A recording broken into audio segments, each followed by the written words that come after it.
लोकसभा चुनाव 2024 से ठीक पहले भाजपा के स्टार प्रचारक मुख्यमंत्री योगी आदित्यनाथ पहुंचे कानपुर पर प्यार लुटाते हुए 43 योजनाओं का शिलान्यास व 110 योजनाओं का लोकार्पण कर गए। मुख्यमंत्री योगी आदित्यनाथ महर्षि वाल्मीकि जयंती के अवसर पर अनुसूचित वर्ग के लिए कुछ खास योजनाएं दे गए। मुख्यमंत्री योगी जी के संबोधन को सुनने के लिए कानपुर और बुंदेलखंड से लाखों की संख्या में पहुंचे पुरुष व महिलाएं। जय श्री राम के नारों से गूंज उठा राष्ट्रीय इंटर कॉलेज का पूरा प्रांगण।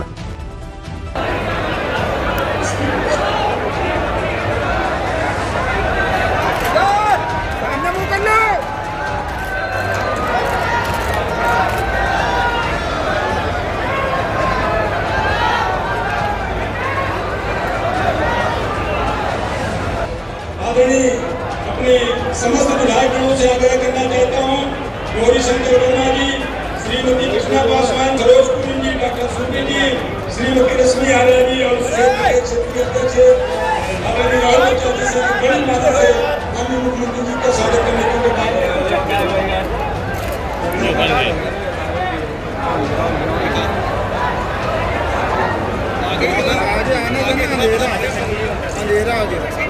वाल्मीकि जी की पावन जयंती के अवसर पर हम संवाद बना रहे हैं।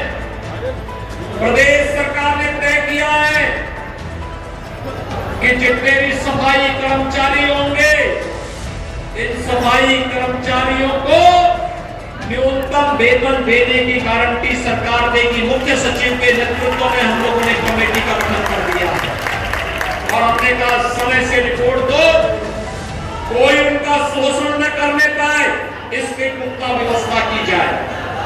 भाइयों बहनों, आज आप शासन की योजनाओं को हर गरीब तक बिना भेदभाव के पहुंचते हुए देख सकते हैं। हर दलित, हर वंचित योजनाओं का लाभ पाता हुआ देख सकता है।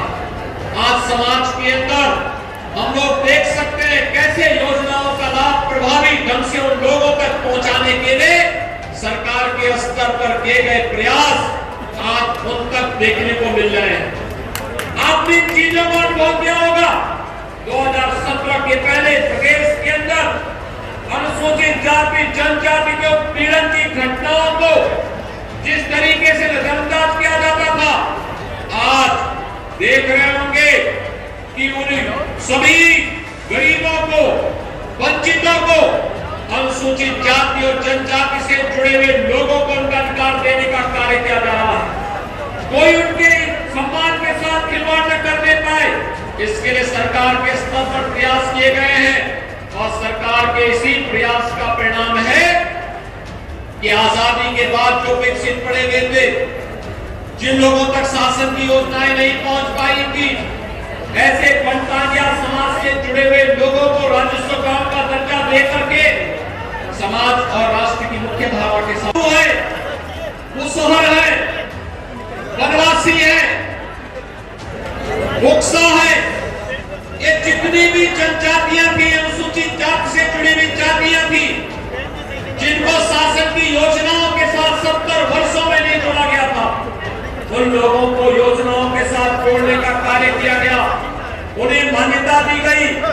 पहली बार पंचायत चुनाव में उनको अपने प्रधान चुनने का अवसर प्राप्त हुआ और शासन कहता ही नहीं, ये डबल इंजन की सरकार करके दिखाई दी है। याद करिए, 1 वर्ष पहले यही कानपुर देहात जनपद में तब मैं यहाँ आया था, कानपुर में स्पीकर महोदय भी, पचौड़ी जी भी, मैथानी जी भी हमारे विधायक मौजूद थे और कानपुर देहात में वहां के माननीय सांसद श्री भोले जी और वहां के माननीय विधायक मौजूद थे। जब यात्रा से आ रहे 35 परिवारों के घर ट्रॉली दुर्घटना में, ट्रॉली ट्रैक्टर की दुर्घटना में उजड़ गए थे। परिवार अनाथ हो गए थे। उनके सामने जीवन का संकट खड़ा हो गया था और तब मैं स्वयं आया था। मैंने कानपुर और कानपुर के हाथ दोनों जगह का दौरा किया था। और भाइयों बहनों, आज महर्षि वाल्मीकि जी के नाम पर वहां पर उनके लिए पूरी एक टाउनशिप बसा दी गई है। उनके लिए एक मकान दे दिए गए। याद करिए, इन नहीं उसको शौचालय नौजवान जिसके पास रोजगार नहीं, अगर उसके पास रोजगार मिल जाए, यही उसका सम्मान है, यही उसके लिए दुनिया है। एक बेटी जिसको सुरक्षा चाहिए, उसको सुरक्षा की गारंटी मिल जाए, यही उसके लिए दुनिया है। और भाइयों बहनों, एक वंचित, एक गरीब, एक दलित जो सम्मान जिसको प्राप्त नहीं हो रहा था, अगर उसे शासन और समाज मिलकर के सम्मान के साथ आगे बढ़ने के लिए एक अवसर देता है, तो उसके लिए दुनिया की सारी खुशियां उसको प्राप्त हो जाती है, दिखाई देती हैं। और आज ये डबल इंजन की सरकार इसी को ध्यान में रख करके अपने कार्यक्रमों को आगे बढ़ाने का कार्य कर रही है। भाइयों बहनों, इन्हीं योजनाओं को लेकर के आज आगे बढ़कर के कार्य कर रहे हैं। और इसका लाभ आपने आज देखा होगा, वेदाभ्यास के नाम पर बसाया गया यह टाउनशिप जो 1 वर्ष पहले उजड़ गए थे, उन लोगों को आज फिर से अपने घर प्राप्त हो चुके हैं। उन चेहरों की मुस्कान को देख करके आप अंदाजा लगा सकते हैं कि वे चेहरे भी आज इस बात को मानते हैं कि देखिए किसी एक्सीडेंट की चपेट में उनके परिवार आ गए थे, और सरकार वही जो संकट में आपके साथ खड़ी हो सकती है। ये डबल इंजन की सरकार संकट में खड़ी होने वाली सरकार है। ये सरकार वो नहीं जो वोट के लिए इस्तेमाल करती हो और उसके बाद भूल जाती हो। पहले यही होता था 17 के पहले, वोट बैंक के रूप में जाति के नाम पर अपने परिवार को बढ़ावा देने का कार्य होता था।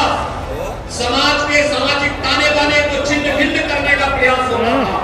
लेकिन आज सामाजिक ताने बाने को छिन्न भिन्न करने नहीं, बल्कि समाज की मुख्य धारा के साथ जोड़ करके प्रधानमंत्री मोदी जी के मंत्र सबका साथ और सबके विकास के भाव के साथ जोड़ने के लिए भारतीय जनता पार्टी एक समरस समाज के निर्माण की कार्रवाई को आगे बढ़ा रहा है। भाइयों बहनों, आपके लिए इससे बड़ी प्रशंसा का विषय क्या हो सकता है?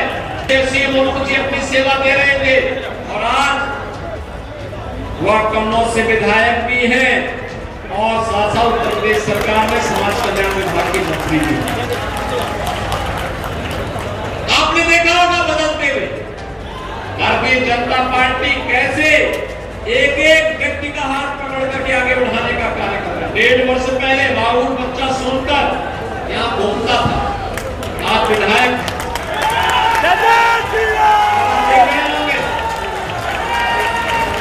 राहुल बच्चा सोनकर के पिता श्री राम जन्मभूमि आंदोलन के दौरान शहीद हो गए और उस समय ऐसा लगता था, लोग ये मानते थे परिवार अनाथ हो गया। लेकिन ये भारतीय जनता पार्टी है, किसी को अनाथ नहीं होने देती है, उसके साथ खड़ी होती है।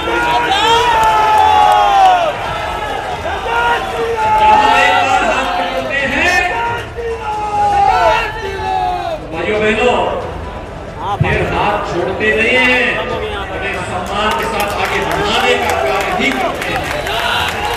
आपने यहाँ पर इस बात को देखा होगा कि यहाँ पर के बाद प्रधानमंत्री पद को अवसर प्राप्त हुआ, उन्होंने एक ही बात कही थी, हमारी सरकार बिना भेदभाव के शासन की योजनाओं का लाभ समाज के हर तबके को देगी। गरीब भी था, गांव भी था, दलित भी था, वंचित भी था, महिलाएं भी थी, युवा भी थे उनके एजेंडे के तहत। और सबसे पहला कार्य किया, बाबा साहब भीमराव अंबेडकर के प्रति सम्मान व्यक्त करते हुए पंचतीर्थों के विकास के लिए कार्य योजना बनाई।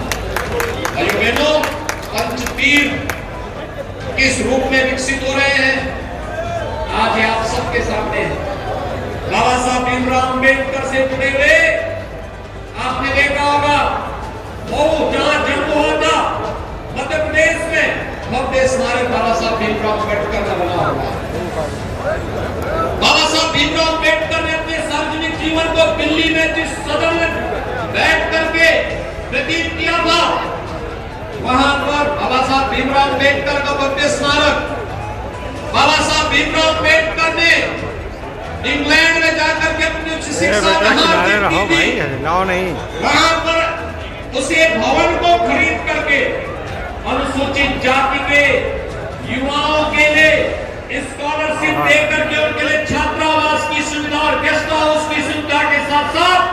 बाबा साहब भीमराव अम्बेडकर का स्मारक इंग्लैंड में भी बनाने का काम हुआ। बाबा साहब ने जहां दीक्षा ली थी, नागपुर में स्मारक बनाने का काम और चैत्य भूमि मुंबई में भी यह कार्य हुआ है। भव्य स्मारक बाबा साहब भीमराव अम्बेडकर का बनाया गया। दिल्ली में बाबा साहब भीमराव अम्बेडकर का अंतर्राष्ट्रीय बाबा साहब भीमराव अम्बेडकर अंतर्राष्ट्रीय केंद्र का निर्माण भी मोदी जी के नेतृत्व में केंद्र की सरकार ने किया है। और उसी तरह पे उत्तर प्रदेश में भी बाबा साहब भीमराव अम्बेडकर का भव्य स्मारक बनाने का कार्य उत्तर प्रदेश सरकार कर रही है।